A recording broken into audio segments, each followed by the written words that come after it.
Panalangin para magtagumpay. Panginoon, inilalagay ko po sa inyong harapan ang aking mga balakid, ang aking mga gawain upang inyong pagpalain at papagtagumpayin. Panginoon, narito sa iyong harapan ang aking mga hakbang, ang aking mga kaisipan, ang aking mga damdamin. Iniaalay ko sa iyo ang lahat ng ito sapagkat alam ko na sa iyo rin naman nanggaling ang pag-ibig at ang lahat ng bagay sa daigdig. Panalangin ko sa iyo, Panginoon, basbasan mo ng iyong kapangyarihan at kadakilaan ang aking mga plano upang ako'y magtagumpay sa aking abang buhay, nakasama ang iyong kaluwalhatian sa pangalan ng aming tagapagligtas na si Jesus. Amen. Mahal na Panginoon, alam ko na sa loob ng ilang panahon, ang aking buhay ay hindi tulad ng nararapat. Ako ay pupunta sa aking sariling paraan at hindi lumaki sa aking espiritual na buhay gaya ng alam kong dapat. Patawarin mo ako sapagkat alam ko na ako ay naligaw ng malayo sa landas na dapat kong sundin at naging makalaman at makamundong sa napakaraming paraan. At Panginoon, gusto kong bumalik sa isang makadiyos na paraan ng pamumuhay at alam ko na kaya ko. Huwag gawin ito sa aking sariling lakas. Paano ko pinupuri at pinasasalamatan ka na ikaw ang aking ama at ako ang iyong anak. Ipinagdarasal ko na hanapin ako ng iyong banal na espiritu at makilala ako at magtrabaho ng malalim sa loob ng aking panloob na pagkatao upang maakit ako sa isang mas malapit at mas makabuluhang pakikisama sa iyo, aking Ama, sa bawat araw na lumilipas. Naway ang iyong banal na espiritu ay gumawa ng malalim sa loob ng aking puso upang pinuhin ako at gawin akong higit na katulad ng Panginoong Jesus mismo, upang ako ay lumago sa aking espiritual na buhay, upang ang kagandahan ng Panginoong Jesus at ang kagandahan ng kanyang pagkatao ay dumaloy sa akin at maipakita sa aking buhay, sa kanyang papuri at kaluwalhatian. Kunin ang aking buhay ay nananalangin ako at gamitin ito sa anumang paraan na iyong pipiliin, upang mabuhay ako ng isang buhay na nagpaparangal sa iyo, sa salita at gawa, pati na rin sa pagkilos at sa loobin, sa papuri sa iyong banal na pangalan. Amen. Ama sa langit, pinupuri ko at pinasasalamatan kita na ayon sa iyong dakilang layunin at banal na kapangyarihan, ipinagkaloob mo sa amin ang lahat ng kailangan namin na nauukol sa kabanalan at katuwiran.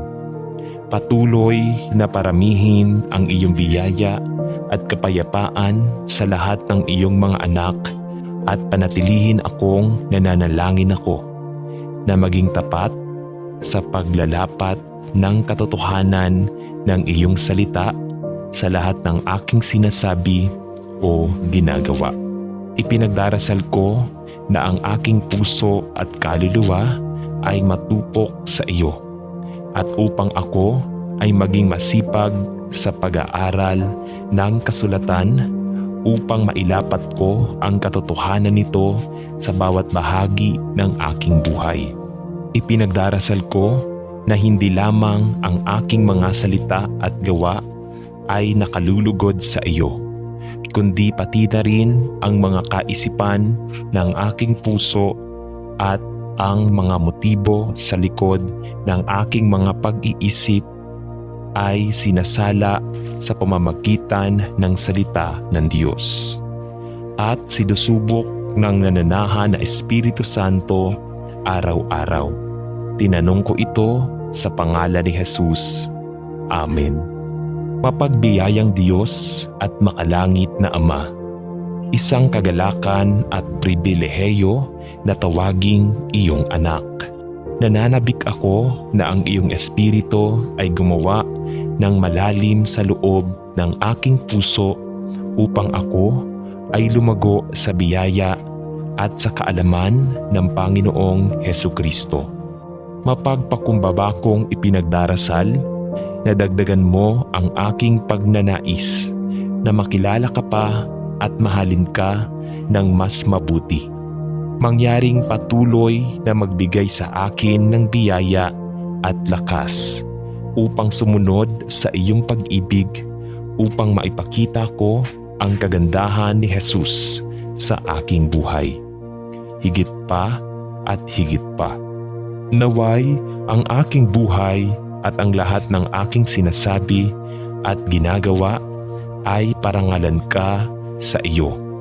At ilapit mo ako sa iyong puso ng pag-ibig sa pangalan ni Jesus. Ay nananalangin ako. Amen.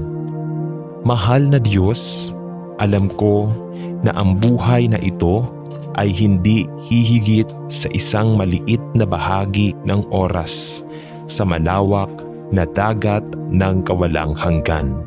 Ngunit alam ko na ako ay gumugol ng napakatagal na kasangkot sa dito at ngayon, nang hindi maayos na inihahanda ang aking puso para sa aking walang hanggang tahanan sa langit. Patawarin mo ako, Panginoon, at tulungan mo akong baguhin ang direksyon ng aking buhay at magsimulang mamuhay na gaya mo. Panginoon, hinihiling ko na tulungan mo akong ibalik ang aking buhay at sa pamamagitan ng iyong biyaya ay idedirekta mo ang aking buhay at pamamahalaan ang aking mga desisyon sa hinaharap.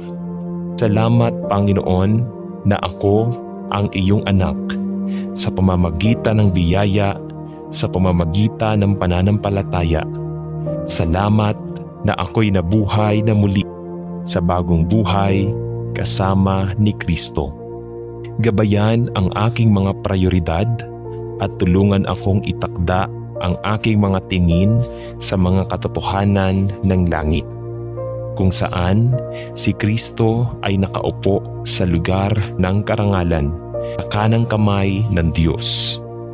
Tulungan mo akong itakda ang aking isip sa mga bagay na walang hanggan na nasa itaas, hindi sa mga temporal na bagay ng mundong ito. Alam kong namatay ako kasama ni Kristo at ang aking buhay ay nakatago kasama ni Kristo sa Diyos. Salamat, Panginoon, na ikaw ay tapat sa lahat ng iyong mga anak. Kahit na kami ay walang pananampalataya sa buhay, salamat sa pangalan ni Jesus. Amen. Ama, sa isang mundo kung saan kami ay pinapakain ng napakaraming kasinungalingan at pagbaluktot ng iyong salita, ipinagdarasal namin na ibigay mo sa iyong lahat ng iyong mga anak ang tunay na espiritual na karunungan at pag-unawa upang hatulan ang mabuti at ang hindi mabuti. Bigyan mo kaming lahat ng gutom at pagkauhaw pagkatapos ng katwiran at dagdagan mo ang aming espiritual na gana upang aming mapalakas ang gatas ng salita at matunaw ang kasalanan. Bigyan tayo ng makadiyos na pag-unawa at espiritual na kamalayan upang tayo ay mamuhay ng matuwid kay Kristo. Ama, nagpapasalamat kami sa iyo para sa iyong salita at sa lahat ng hindi mauubos na katotohanang nilalaman nito. naway tayo ay lumago sa biyaya at sa isang kaalaman tungkol sa iyo, at naway pakainin natin ang iyong salita sa pamamagitan ng pananampalataya na may pagbibigay ng pasasalamat. Sa pangalan ni Jesus ay nananalangin tayo. Amen.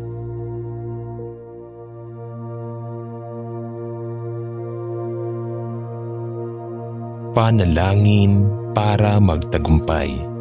Panginoon, inilalagay ko po sa inyong harapan ang aking mga balakid, ang aking mga gawain upang inyong pagpalain at papagtagumpayin. Panginoon, narito sa iyong harapan ang aking mga hakbang, ang aking mga kaisipan, ang aking mga damdamin. Iniaalay ko sa iyo ang lahat ng ito sapagkat alam ko na sa iyo rin naman nanggaling ang pag-ibig at ang lahat ng bagay sa daigdig. Panalangin ko sa iyo, Panginoon, basbasan mo ng iyong kapangyarihan at kadakilaan ang aking mga plano upang ako'y magtagumpay sa aking abang buhay, nakasama ang iyong kaluwalhatian sa pangalan ng aming tagapagligtas na si Jesus. Amen. Mahal na Panginoon, alam ko na sa loob ng ilang panahon, ang aking buhay ay hindi tulad ng nararapat. Ako ay pupunta sa aking sariling paraan at hindi lumaki sa aking espiritual na buhay gaya ng alam kong dapat. Patawarin mo ako sapagkat alam ko na ako ay naligaw ng malayo sa landas na dapat kong sundin at naging makalaman at makamundong sa napakaraming paraan. At Panginoon, gusto kong bumalik sa isang makadiyos na paraan ng pamumuhay at alam ko na kaya ko. Huwag gawin ito sa aking sariling lakas. Paano ko pinupuri at pinasasalamatan ka na ikaw ang aking ama at ako ang iyong anak. Ipinagdarasal ko na hanapin ako ng iyong banal na espiritu at makilala ako at magtrabaho ng malalim sa loob ng aking panloob na pagkatao upang maakit ako sa isang mas malapit at mas makabuluhang pakikisama sa iyo, aking Ama, sa bawat araw na lumilipas. Naway ang iyong banal na espiritu ay gumawa ng malalim sa loob ng aking puso upang pinuhin ako at gawin akong higit na katulad ng Panginoong Jesus mismo, upang ako ay lumago sa aking espiritual na buhay, upang ang kagandahan ng Panginoong Jesus at ang kagandahan ng kanyang pagkatao ay dumaloy sa akin at maipakita sa aking buhay, sa kanyang papuri at kaluwalhatian. Kunin ang aking buhay ay nananalangin ako at gamitin ito sa anumang paraan na iyong pipiliin, upang mabuhay ako ng isang buhay na nagpaparangal sa iyo, sa salita at gawa, pati na rin sa pagkilos at sa loobin, sa papuri sa iyong banal na pangalan. Amen. Ama sa langit, pinupuri ko at pinasasalamatan kita na ayon sa iyong dakilang layunin at banal na kapangyarihan, ipinagkaloob mo sa amin ang lahat ng kailangan namin na nauukol sa kabanalan at katwiran. Patuloy na paramihin ang iyong biyaya at kapayapaan sa lahat ng iyong mga anak at panatilihin akong nananalangin ako na maging tapat sa paglalapat ng katotohanan ng iyong salita sa lahat ng aking sinasabi o ginagawa.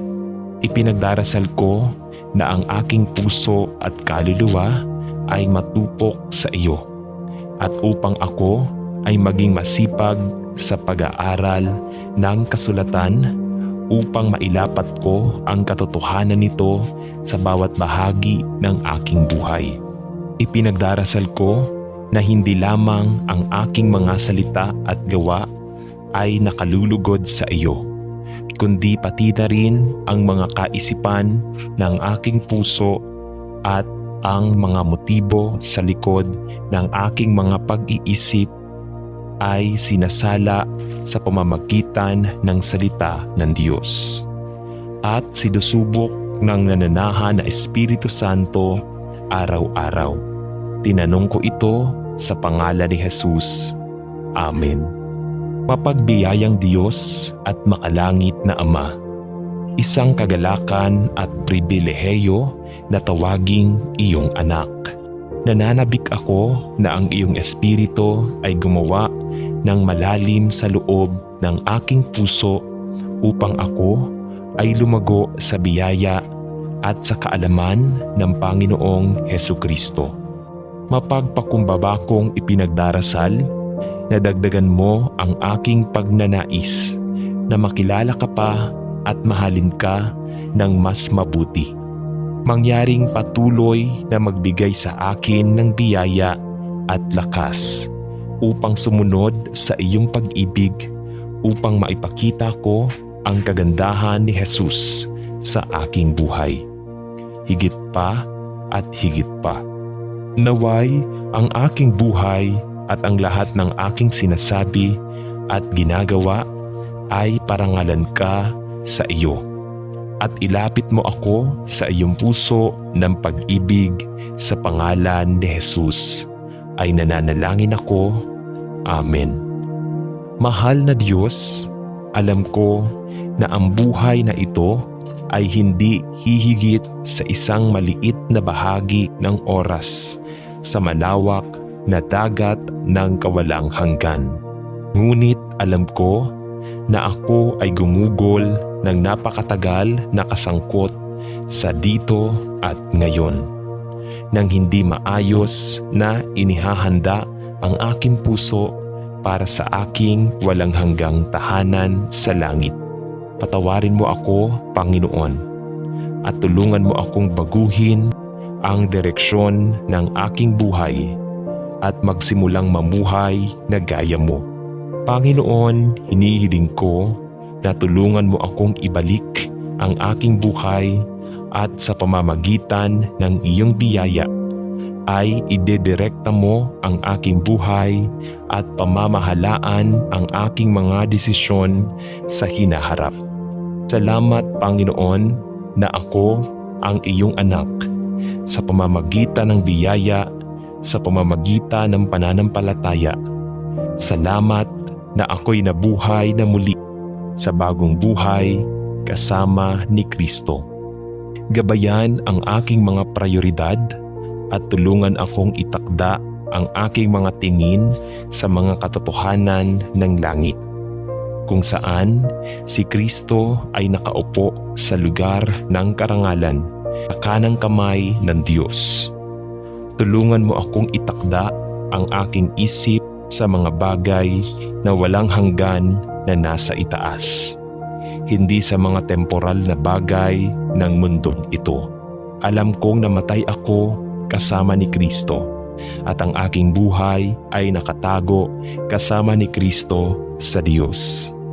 Salamat, Panginoon, na ikaw ay tapat sa lahat ng iyong mga anak. Kahit na kami ay walang pananampalataya sa buhay, salamat sa pangalan ni Jesus. Amen. Ama, sa isang mundo kung saan kami ay pinapakain ng napakaraming kasinungalingan at pagbaluktot ng iyong salita, ipinagdarasal namin na ibigay mo sa iyong lahat ng iyong mga anak ang tunay na espiritual na karunungan at pag-unawa upang hatulan ang mabuti at ang hindi mabuti. Bigyan mo kaming lahat ng gutom at pagkauhaw pagkatapos ng katwiran, at dagdagan mo ang aming espiritual na gana upang aming mapalakas ang gatas ng salita at matunaw ang kasalanan. Bigyan tayo ng makadiyos na pag-unawa at espiritual na kamalayan upang tayo ay mamuhay ng matuwid kay Kristo. Ama, nagpapasalamat kami sa iyo para sa iyong salita at sa lahat ng hindi mauubos na katotohanang nilalaman nito. Naway tayo ay lumago sa biyaya at sa isang kaalaman tungkol sa iyo, at naway pakainin natin ang iyong salita sa pamamagitan ng pananampalataya na may pagbibigay ng pasasalamat. Sa pangalan ni Jesus ay nananalangin tayo. Amen.